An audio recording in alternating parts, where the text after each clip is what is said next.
গাজার বিভিন্ন অক্ষে ইসরায়েলি দখলদার বাহিনীর উপর আক্রমণ করেছে ফিলিস্তিনি প্রতিরোধ। ফিলিস্তিনি ইসলামিক জিহাদের সামরিক শাখা আল কুদস ব্রিগেড ঘোষণা করেছে তাদের যোদ্ধারা পূর্ব দেইর আল বালাহতে একটি অপারেশন পরিচালনা করেছে। হামলার পর ইসরায়েলি সেনাদের উদ্ধারকারী হেলিকপ্টার আহত ইসরায়েলি সেনাদের সরিয়ে নেওয়ার জন্য ঘটনাস্থলে ছুটে আসে। ইসরায়েলি সেনারা অ্যাম্বুশ পয়েন্টে প্রবেশ করার পর আল কুদস যোদ্ধারা পূর্ব দেইর আল বালেহ একটি ভবনের মধ্যে লাগানো বিস্ফোরক ডিভাইসের বিস্ফোরণ ঘটায়। ব্রিগেড জানিয়েছে এই ঘটনায় সেনারা হয় নিহত বা আহত হয়েছে। ফিলিস্তিনি প্রতিরোধ দলগুলো কৌশলগত নেতজারিম অক্ষ সহ বেশ কয়েকটি অক্ষে ইসরায়েলি বাহিনীর উপর গোলাবর্ষণ করেছে। আল কুদস ব্রিগেডের মর্টার ইউনিট খান ইউনিসের কেন্দ্রে অগ্রসর হওয়া দখলদার সেনা এবং যানবাহনে গোলাবর্ষণ করে। হামাসের Al Qassam brigade rocket artillery shell ব্যবহার করে ইসরায়েলি মিলিটারি সাইটকে টার্গেট করে।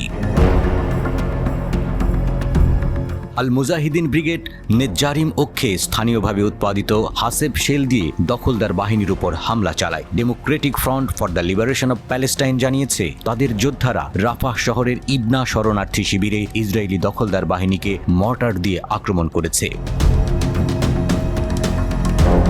আল আকসা ব্রিগেড এবং আল নাসের সালাহ আল দিন ব্রিগেডের একটি যৌথ অভিযান পরিচালনা করে। পূর্ব দেইর আল বালাহতে তারা ইসরায়েলি দখলদার বাহিনীকে টার্গেট করে। গাজা যুদ্ধের ৩২৮তম দিনে ফিলিস্তিনি প্রতিরোধ গ্রুপগুলো গাজায় ইসরায়েলি দখলদার বাহিনীর মোকাবেলা চালিয়ে যায়। অধিকৃত পশ্চিম তীরে তাদের ফিলিস্তিনি ইউনিটগুলোও বেশ সক্রিয়।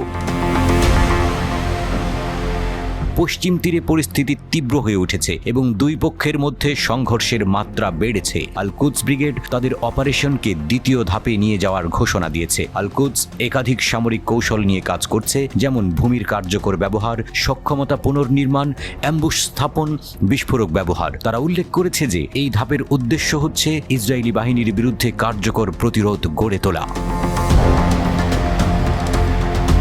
ইসরায়েলি সামরিক বাহিনী ফিলিস্তিনি প্রতিরোধ যোদ্ধাদের বিরুদ্ধে তুবাস, জেনিন এবং তুলকারাম প্রদেশে একটি বিস্তৃত অভিযান শুরু করেছে। এই অভিযানগুলির মধ্যে উল্লেখযোগ্য ছিল জেনিন এবং আল ফারাহ শরণার্থী শিবিরে হামলা এবং তুলকারামে অভিযান। ফিলিস্তিনি প্রতিরোধ দলগুলো ইসরায়েলি হামলার প্রতিক্রিয়া হিসেবে বিভিন্ন এলাকায় অভিযান চালিয়েছে। আল কুদস ব্রিগেড যুদ্ধের গতিপথ পরিবর্তনের দাবি করেছে। উল্লেখযোগ্যভাবে জেনিন এবং তুলকারামের সংঘর্ষের কথা উল্লেখ করা হয়েছে।